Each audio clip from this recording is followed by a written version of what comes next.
ఎన్నికల సమయంలో ఆర్డీటీ పైన అక్కడున్న కళ్యాణదుర్గ ప్రజలకున్న అభిమానాన్ని నేను నా కళ్ళారా చూశాను. విపరీతమైన అభిమానం, విపరీతమైన ప్రేమ. ఎందుకంటే ఆర్డీటీ దేవాలయంలోకి కూడా నేను వెళ్ళాను. అక్కడ దేవాలయంలోకి వెళ్ళిన తర్వాత ఆ రోజు కనీసం అంటే ఒక 4,000-5,000 మంది అక్కడున్న వాడలో ఉన్న ప్రతి ఒక్క ప్రజలు వచ్చి ఈ ఆర్డీటీ సంస్థ మనందరం రక్షించుకోవాలి, ఖచ్చితంగా మీ సహకారం కావాలంటే ఆ రోజు ఖచ్చితంగా నిజంగా ఆ రోజు నేను బాగా తెలుసుకున్న ఆర్డీటీ అంటే ముందు నుంచి కూడా ఆర్డీటీ తెలిసినా కూడా ఈ ఆర్డీటీకి అక్కడున్న ప్రజలకి ఇంత అభినవ సంబంధం ఉండడం కూడా గొప్ప విషయం. ఆ రోజు నుంచి నేను మరీ కూడా కాలువ శ్రీనివాసన్న గారు అసెంబ్లీలో మాట్లాడిన తర్వాత ఢిల్లీకి వెళ్దామని నిర్ణయించుకొని ఎంఎస్ రాజు, నేను, ప్రసాద్, మరి సునీతక్క అందరూ కూడా వెళ్ళి ఆ రోజు ఢిల్లీలో ఎవరైతే మా ఎంపీలు మంత్రులు ఉన్నారో వాళ్ళని తీసుకెళ్ళి కేంద్ర మంత్రిని కలిసి ఇది పరిస్థితి అని చెప్తే ఆయన కూడా సానుకూలంగా ఫైల్ నెంబర్తో సహా ఇచ్చి మీరు ఫాలోఅప్ చేయండి అని వాళ్ళ సెక్రటరీ గారికి చెప్పడం కూడా జరిగింది. ఇదంతా ఒక అయితే మేము ఎన్నికైన తర్వాత నన్ను ఎన్నుకున్న తర్వాత ఆగస్టులోనే నేను ఇది అంతా ఎందుకంటే ఎన్నికల సమయంలో చూశాను కాబట్టి ఆగస్టులోనే మన అమిత్ షా గారికి ఒక లెటర్ రాశాను. ఆయన రిప్లై కూడా అక్టోబర్లో రిప్లై కూడా ఇచ్చాడు. త్వరలో ఈ పని పూర్తి చేస్తాము, ఇది చూస్తున్నాం అన్ని విధాలు కూడా ఇది పాజిటివ్గా అవుతుందనే అభిప్రాయం కూడా ఆయన చెప్పడం జరిగింది. అంటే ఇదంతా కూడా మాకున్న అక్కడున్న ప్రజలు మన ప్రజలు ఆర్డీటీ మీద ఉన్న అభిమానం చూపించారు కాబట్టి అది మనం ఖచ్చితంగా చేయాల్సిన బాధ్యత నా పైన పెట్టారు.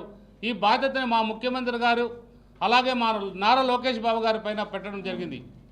ఒక విషయం ఖచ్చితంగా చెప్పగలుగుతా, ఇంత పట్టుదలైన వ్యక్తి ఎవరైనా ఉన్నారంటే అది లోకేష్ బాబు గారే అని చెప్పాలి. అంటే శక్తివంతమైన నాయకుడు, దేశంలో శక్తివంతమైన నాయకుడుగా తయారవుతున్న నాయకుడు మన లోకేష్ బాబు గారు.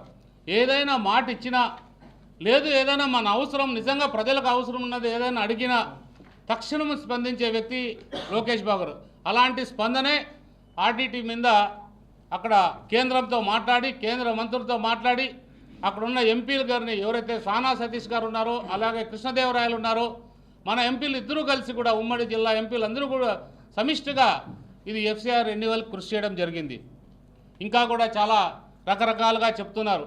ఏదైతే రాజకీయ వేదిక కాదంటున్నారు కాబట్టి కొన్ని విషయాలు పక్కన పెడితే ఒకటి మాత్రం చెప్పాలి, జిల్లాకు సంబంధించిన నాయకులందరూ కూడా అదే కుందుర్పి మండల హెడ్ క్వార్టర్కి వస్తే అదే ఫెరర్ దేవాలయం ఉంది.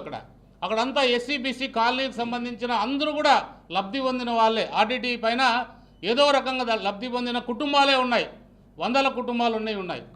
ఆ 100 కుటుంబాల్లో కనీసం 300 మంది 500 మంది అయినా రావాల్సిన పరిస్థితుల్లో జిల్లాకు సంబంధించిన నాయకులందరూ పోతే 200 మంది రాలేదంటే వాళ్ళ పైన మనం ఆలోచన చేయాలి. ప్రజలకు ఏమాత్రం కూడా నమ్మకం లేదు, వాళ్ళు చేస్తారనే నమ్మకం లేదు.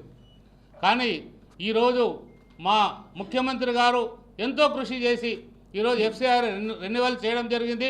ఈ రెన్యువల్తో ఆగకుండా ఇంకా కూడా చాలా అన్ని విషయాల్లో కూడా మనం ముందుకు తీసుకెళ్లాల్సిన బాధ్యత ఉంది. ఎందుకంటే మాకు ఒక భయం ఉండేది, అక్కడున్న కళ్యాణదుర్గంలో ఉన్న ఆర్డీటీ హాస్పిటల్ పైన ప్రజలు చాలా నమ్మకం పెట్టుకున్నారు. చాలామందికి సేవలు అందిస్తుంది ఆర్డీటీ హాస్పిటల్. ఎందుకంటే తక్షణం అక్కడికి పోతే ఫ్రీగా చూసి ఆ వైద్యం అన్ని రకాల మంచి డాక్టర్లు చూసి వాళ్ళకి రకరకాల వైద్యుల సేవ చేస్తూ డెలివరీలు చేస్తూ ఉండేది. కానీ ఇంకొకటి మా చంద్రబాబు నాయుడు గారు ఆర్డీటీ హాస్పిటల్ దగ్గరలోనే ఒక అన్నా క్యాంటీన్ పెట్టారు.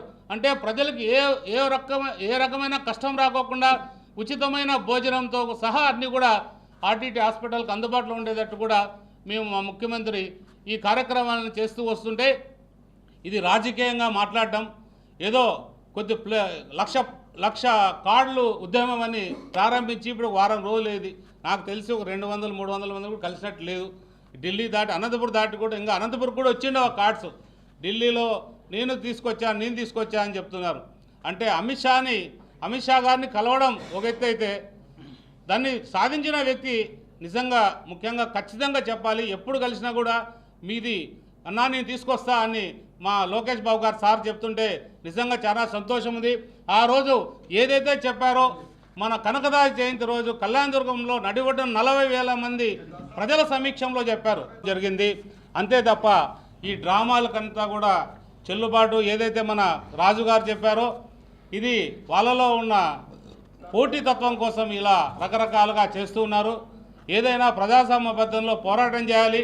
నువ్వు ఎంపీగా ఉన్నప్పుడు ఏదైతే నువ్వు ఎంపీగా ఉన్నావో ఒక్కరోజు కూడా మీ మంత్రి ఉన్న అక్కడ మీ మంత్రి మీ పార్టీకి సంబంధించిన మంత్రి ఉన్నారు ఆ రోజు కళ్యాణదుర్గం ప్రాంతంలో ఒక్కరోజు కూడా నువ్వు అడుగేసి తిరిగిన పాపాన పోలేదు. అంటే నీకు మేము ఎంత స్వేచ్ఛ ఇచ్చామో ఒకసారి కనుక్కోవాలి. మేము నిన్ను ఎక్కడ అడ్డుకోలేదు. ప్రజలు మేము పూర్తిగా స్వేచ్ఛ ఇచ్చాము. ఎందుకంటే మా నాయకుడు మాకు స్వేచ్ఛ ఇవ్వండి ప్రతిపక్ష నాయకులకు అని చెప్పడంతో పూర్తి స్వేచ్ఛ ఇచ్చాము. అదే మీ మంత్రి ఎవరైతే ఉన్నారో ఆనాటి మంత్రి ఉషశ్రీ చరణ్ నిన్ను అడుగు కూడా పెట్టలేదు ఆ కళ్యాణదుర్గం ప్రాంతంలోకి. అది మీ తత్వం, మీ నైజం. మాది అలా కాదు. ఎవరైనా తిరగవచ్చు, ప్రజాస్వామ్యబద్ధంగా ఎవరైనా పోరాటాలు చేయొచ్చు అనే ఉద్దేశంతోనే మేము ఈరోజు కూడా మిమ్మల్ని వదిలేయడం జరిగింది. మీరు దాన్ని అలసుగా తీసుకొని ఏది పడితే అది మాట్లాడితే మాత్రం సహించేది లేదని ఖచ్చితంగా చెప్తున్నాను.